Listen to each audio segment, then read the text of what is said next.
Welcome to Penrose Learning, where we make understanding easy. You start by verifying both cameras recorded at the same frame rate and resolution. That reduces drift and dropped frames later. Once checked, copy all footage to one fast SSD so Premiere won't stutter during sync.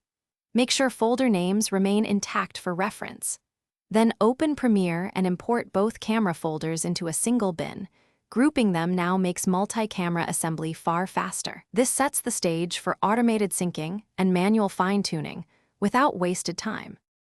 Next, you select corresponding clips from each camera and choose Create Multi-Camera Source Sequence. This automates alignment. Choose timecode if both cams share it, otherwise pick audio to let Premiere align waveforms. Make sure to set the sequence preset to the highest resolution and frame rate among your clips so you preserve quality.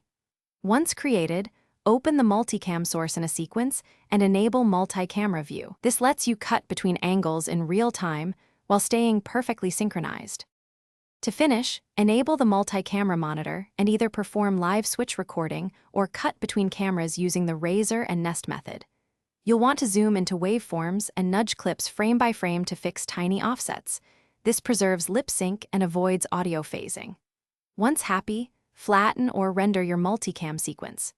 If synchronization fails, place matching markers or align a visible clap/flash manually. This simple fallback solves stubborn audio waveform mismatches quickly. Thanks for watching. If this was helpful, leave a like and consider subscribing. See you next time.